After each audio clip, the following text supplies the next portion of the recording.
আসসালামু আলাইকুম। নতুন আরেকটি রেসিপিতে সবাইকে আরেকবার স্বাগতম। KFC chicken fry. আর এই চিকেন ফ্রাইটা আমি খুব সহজে বাড়িতে খুবই কম মশলা দিয়ে তৈরি করেছি। আর এই চিকেন ফ্রাইটা সবাই কিন্তু কম বেশি খুবই পছন্দ করে। বাইরে থেকে কিনলে খুব চড়া দামে কিনতে হয়। ঘরে বানাতে তেমন একটা খরচও হয় না। শুধু প্রয়োজন হয় একটি সময় এবং ধৈর্যের। আমার আজকের রেসিপি কেএফসি চিকেন ফ্রাই। তাহলে চলুন মূল রেসিপিতে চলে যাওয়া যাক। কেএফসি চিকেন ফ্রাই তৈরি করার জন্য এখানে আমি নিয়েছি চিকেন। আর চিকেনগুলো আমি স্কিন ছাড়াই নিয়েছি। আপনারা চাইলে স্কিন সহ নিতে পারেন। রেস্টুরেন্টগুলোতে যে কেএফসি চিকেন ফ্রাইগুলো তৈরি করে তারাই কিন্তু স্কিন সহ নিয়ে থাকে। তো আমি স্কিন ছাড়া নিয়েছি। আর চিকেনগুলোকে খুব ভালো করে ধুয়ে একটি চাকু দিয়ে খুব ভালোভাবে কেচি নিয়েছি। এখন এতে আমি 4 টেবিল চামচ টক দই ফেটিয়ে দিয়েছি। এখন দিয়ে দিচ্ছি 1.5 চা চামচ রসুন পেস্ট, 1.5 চা চামচ আদা পেস্ট, 1 টেবিল চামচ সয়া সস। সয়া সসটা অবশ্যই এখানে ব্যবহার করতে হবে। সয়া সসটা যদি হাতের কাছে না থাকে আপনারা কিন্তু এখানে ফিশ সসটা ব্যবহার করতে পারেন। দিয়ে দিচ্ছি 1/2 চা চামচ এলাচ গুঁড়ো, 1/2 চা চামচ রাঁধুনি গুঁড়ো, 1/2 চা চামচ কালো গোলমরিচের গুঁড়ো।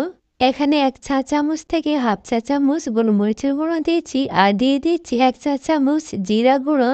সেই সাথে দিয়ে দিচ্ছি স্বাদ মতো লবণ। এখন দিয়ে দিচ্ছি 1 চা চামচ লাল মরিচের গুঁড়ো। এখন এই সমস্ত মশলার সাথে মাংসটিকে খুব ভালোভাবে মাখিয়ে নিব। মশলা মাংস গায়ে খুব ভালোভাবে মাখানোর জন্য এটাকে উল্টে পাল্টে খুব ভালোভাবে মাখিয়ে নিতে হবে। তবে আমি এখানে একটি জিনিস দিতে ভুলে গিয়েছিলাম। এখানে আমি টমেটো সসটা দিতে ভুলে গিয়েছিলাম। তাই পরে আমি 2 টেবিল চামচ টমেটো সস দিয়ে আবার এটাকে খুব ভালোভাবে মাখিয়ে নিয়েছি। এটা খুব ভালোভাবে মাখিয়ে নেওয়ার পরে এখন এটাকে আমি রেস্টে রেখে দিব নর্মাল ফ্রিজে 1 ঘন্টার জন্য। আপনাদের হাতের কাছে সময় না থাকলে আধা ঘন্টা অন্তত রাখবেন। এতে করে মাংসের ভেতরে মশলা খুব ভালোভাবে ম্যারিনেট হয়ে যাবে। এখন আমরা চিকেনের উপরের কটিনের জন্য এখানে নিয়ে নিচ্ছি 1.5 কাপ ময়দা। মনে রাখবেন কেএফসি চিকেনের জন্য অবশ্যই ময়দার পরিমাণটা বেশি নিতে হবে। এখন এতে দিয়ে দিচ্ছি 1/2 চা চামচ মরিচ গুঁড়ো, 1/2 চা চামচ আদা পেস্ট, 1/2 চা চামচ রসুন পেস্ট এবং 1/2 চা চামচ জিরা গুঁড়ো। আর দিয়ে দিচ্ছি স্বাদ মতো লবণ। এখন এই সমস্ত উপকরণ চামচের সাহায্যে খুব ভালোভাবে মিক্স করে নিব। কিছুক্ষণ এটাকে চামচের সাহায্যে মিক্স করে নেওয়ার পরে দেখা যাচ্ছে এটা ভালোভাবে মিক্স হচ্ছে না। আর তাই আমি একটা হ্যান্ড উইচের সাহায্যে এটাকে খুব ভালোভাবে মিক্স করে নিয়েছি। এখন আমরা ময়দার কঠিনের জন্য এটাকে রেখে দিচ্ছি। আর ফ্রিজ থেকে আমি 1 ঘন্টা পরে ম্যারিনেট করা চিকেনগুলো নামিয়ে নিচ্ছি।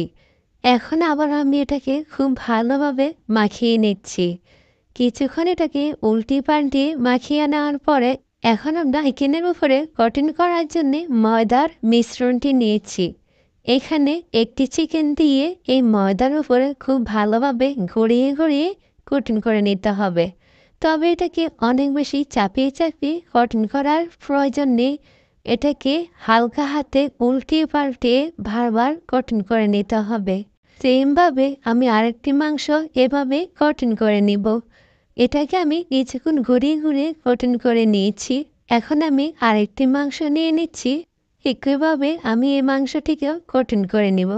কিছুক্ষণ ময়দার উপরে কঠিন করার পরে এখন আমরা এই চিকেন থেকে এক্সট্রা ময়দা খুব ভালোভাবে ঝাঁকিয়ে এখানে একটি বাটিতে আমি নর্মাল পানি নিয়েছি। আর এই পানিটা কোনো ফ্রিজের পানি বা গরম পানি নয়, একেবারে নর্মাল পানি। পানিতে কিছুক্ষণ রাখার পরে মাংসটি তুলে আবারও আমরা ময়দাতে দিয়ে এটাকে আবারও খুব ভালোভাবে মাখিয়ে নিব। এভাবে সেম প্রসেসে সবগুলো মাংস একবার গড়িয়ে নিব। আবার পানিতে ডুবিয়ে আবার পানি ঝরিয়ে আবারও কঠিন করে নিব। আর এই কাজটা অন্তত 7-8 বার করতে হবে। এখানে এই কাজটা করতে একটু ধৈর্য লাগে, কারণ এই কাজটা যতটা পারফেক্ট হবে আপনার মাংসের কঠিনটা খুবই ভালো হবে। তাই অবশ্যই এই কাজটা একটু ধৈর্য সহকারে করতে হবে। সেম প্রসেসে আমি সবগুলো মাংস কঠিন করে নিয়েছি। এখন আমার কিন্তু মাংসগুলো ভাজার জন্যে একেবারে রেডি। আমি চলে যাচ্ছি চুলায়। চুলায় একটি কড়াই বসিয়েছি। আর কড়াইতে আমি পর্যাপ্ত পরিমাণে তেল দিয়ে দিয়েছি। তেলটা যখন গরম হয়ে আসবে তখন আমি একটি একটি করে চিকেন দিয়ে দিচ্ছি। আর এই পর্যায়ে অবশ্যই তেলটা পুরোপুরি গরম থাকা অবস্থায় চিকেনগুলো দিতে হবে। চিকেনগুলো গরম থাকা অবস্থায় দিলে চিকেনটা খুব ভালোভাবে ভিতর থেকে ক্রিস্পি হবে। আর টেনে দেওয়ার কিছুক্ষণ পরে চিকেনটিকে একটু উল্টে দিতে হবে। এক পিঠ একটু হালকা বাদামি হলে এটাকে আমি উল্টিয়ে দিচ্ছি। আর খেয়াল রাখতে হবে যে এই পর্যায়ে চুলার আগুনটা কিন্তু মিডিয়ামে রাখতে হবে। অনেক বেশি ঝাল দিয়ে এটাকে কিন্তু ভাজা যাবে না। এটা যদি অনেক বেশি হাইতে ভাজা হয় এটা কিন্তু ভিতর থেকে খুব ভালোভাবে মুচমুচে হবে না, খেতেও কিন্তু ভালো হবে না। তাই এটাকে একটু ধৈর্য সহকারে 10 থেকে 15 মিনিট এটাকে ভালোভাবে ভেজে নিতে হবে। একইভাবে আমি কয়েকবার এটাকে এপিট ওপিট খুব ভালোভাবে ভেজে নিয়েছি। তো চিকেনটা কিন্তু খুব ভালোভাবে ভাজা হয়ে গেছে। আর এই পর্যায়ে আমি চিকেনটা তেল ছেঁকে তুলে নিচ্ছি। আর দেখতেই পাচ্ছেন চিকেনটা কতটা ক্রিস্পি হয়েছে, এটা কতটা মুচমুচে হবে বুঝতেই পারছেন হয়তো। এই তো চিকেনগুলো আমি কিন্তু একই নিয়মে ভেজে নিয়েছি। রেসিপিটি যদি ভালো লেগে থাকে তাহলে রেসিপিটি ফলো করে একবার বাসায় অবশ্যই ট্রাই করবেন।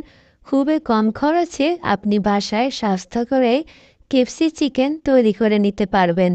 আশা করি আমার আজকের রেসিপিটি আপনাদের কাছে খুবই ভালো লেগেছে। রেসিপিটি ভালো লেগে থাকলে অবশ্যই আমাকে কমেন্ট সেকশনে জানাতে ভুলবেন না। আজকের মতো বিদায় নিচ্ছি। সবাই অনেক বেশি ভালো থাকবেন, সুস্থ থাকবেন। আল্লাহ হাফেজ।